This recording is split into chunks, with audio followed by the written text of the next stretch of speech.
भगवान विष्णु जी और माता लक्ष्मी। एक बार भगवान विष्णु जी शेषनाग पर बैठे बैठे बोर हो गए और उन्होंने धरती पर घूमने का विचार मन में किया। वैसे भी कई साल बीत गए थे, धरती पर आए और वह अपनी यात्रा की तैयारी में लग गए।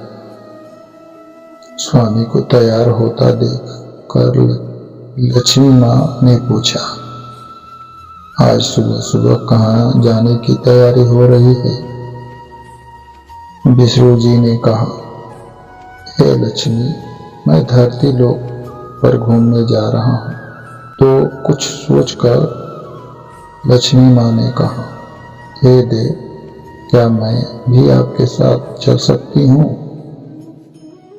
भगवान विष्णु ने 2 पल सोचकर कहा, एक शर्त पर तुम मेरे साथ चल सकती। तुम धरती पर पहुंचकर उत्तर दिशा की ओर बिल्कुल मत देखना। इसके साथ ही माता लक्ष्मी ने हाँ कह के उनकी बात मान ली और सुबह सुबह माँ लक्ष्मी और भगवान विष्णु धरती पर पहुंच गए। अभी सूर्य देवता निकल रहे थे, रात हटी थी, चारों ओर हरियाली ही हरियाली थी। उस समय चारों ओर बहुत शांति थी और धरती बहुत सुंदर दिख रही थी और माँ लक्ष्मी मंदमुग्ध होकर धरती को देख रही थी और भूल गई पति को क्या वचन देकर आई हैं और चारों ओर देखती हुई कब उत्तर दिशा की ओर देखने लगी पता ही नहीं चला। उत्तर दिशा में माँ लक्ष्मी को एक बहुत ही सुंदर बगीचा नजर आया और उस तरफ से भीगी भीगी खुशबू आ रही थी। तो बहुत ही सुंदर सुंदर फूल खिले थे। एक फूलों का खेत था और माँ लक्ष्मी बिना सोचे समझे उस खेत में गई और एक सुंदर सा फूल तोड़ लाई।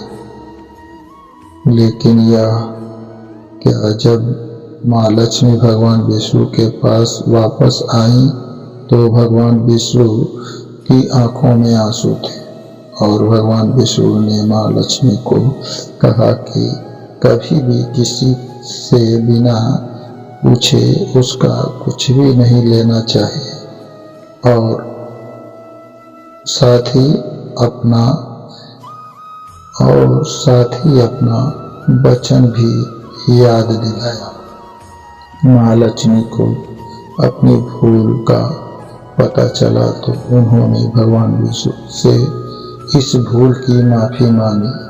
तो भगवान विष्णु ने कहा कि जो तुमने भूल की है उसकी सजा तो तुम्हें जरूर मिलेगी। जिस माली के खेत में तुमने बिना पूछे फूल तोड़ा है, यह एक प्रकार की चोरी है। इसके लिए अब तुम 3 साल तक माली के घर नौकर बनकर रहोगी। उसके बाद मैं तुम्हें वैकुंठ में वापस बुलाऊंगा।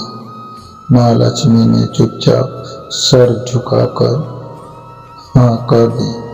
माँ लक्ष्मी एक गरीब औरत का रूप धारण करके उस खेत के मालिक के घर गए। घर क्या, एक झोपड़ा था और मालिक का नाम माधव था। माधव की बीवी और 3 बेटियां थीं।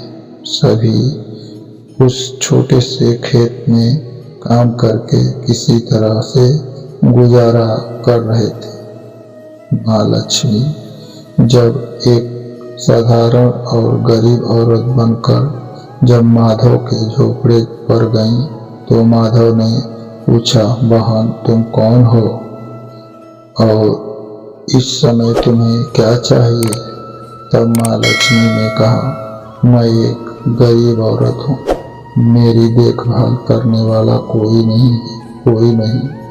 मैंने कई दिनों से खाना भी नहीं खाया है। मुझे कोई भी काम दे दो, साथ में मैं तुम्हारे घर का काम भी कर दिया करूँगी। बस मुझे अपने घर में एक कोने में आसरा दे दो। माधव बहुत ही अच्छे दिल का मालिक था। उसे दया आ गई, लेकिन उसने कहा, बहन, मैं तो बहुत ही गरीब हूँ। मेरी कमाई में मेरे घर का खर्चा ही मुश्किल से चलता है। लेकिन अगर मेरी 3 की जगह 4 बेटियां होती तो भी हमें गुजारा करना था। अगर तुम मेरी बेटी बनकर जैसे रूखा सूखा हम खाते हैं उसमें खुश रह सकती हो तो बेटी अंदर आ जाओ। माधव ने माँ लक्ष्मी को अपने झोपड़े में शरण दे दी और माँ लक्ष्मी 3 साल उस माधव के घर पर नौकरानी बनकर रहीं। जिस दिन माँ लक्ष्मी माधव के घर आई थी, उससे दूसरे दिन ही माधव को इतनी आमदनी हुई फूलों से कि शाम को एक गाय खरीद ली। फिर धीरे धीरे माधव ने काफी जमीन खरीद ली और सब ने अच्छे अच्छे कपड़े बना लिए और फिर एक बड़ा पक्का घर भी बना लिया। बेटियों और बीवी ने गहने बना लिए और अब मकान भी बहुत बड़ा बना लिया था। माधव हमेशा सोचता था कि मुझे यह सब इस महिला के आने के बाद मिला है। इस बेटी के रूप में मेरी किस्मत आ गई है। और अब 2-3 साल बीत गए थे, लेकिन माँ लक्ष्मी अभी भी घर में और खेत में काम करती थी। एक दिन माधव जब अपने खेतों से काम खत्म करके घर आया तो उसने अपने घर के सामने द्वार पर एक देवी स्वरूप गहनों से लगी एक औरत को देखा।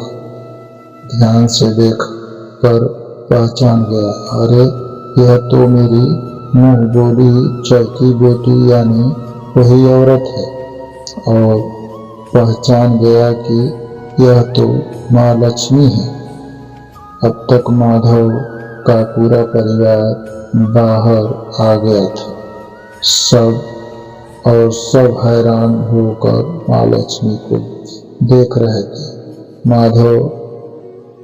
माधव बोला, है माँ, हमें माफ कर, हमने तेरे से अनजाने में ही घर और खेत में काम करवाया। हे माँ, यह कैसा अपराध हो गया। हे माँ, हम सब को माफ कर दे। अब माँ लक्ष्मी मुस्कुराई और बोली, हे माधव, तुम बहुत अच्छे और दयालु व्यक्ति हो। तुमने मुझे अपनी बेटी की तरह से रखा, अपने परिवार की सदस्य की तरह। इसके बदले मैं तुम्हें वरदान देती हूँ कि तुम्हारे पास कभी भी खुशियों की और धन की कमी नहीं रहेगी।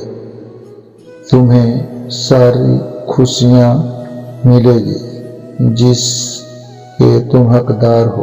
और फिर माँ अपने स्वामी के द्वारा भेजे रथ पर बैठकर बैकुंठ चली गई। यह कहानी आप लोगों को कैसी लगी? अगर अच्छी लगी तो लाइक और सब्सक्राइब करें, ज़्यादा से ज़्यादा शेयर करें।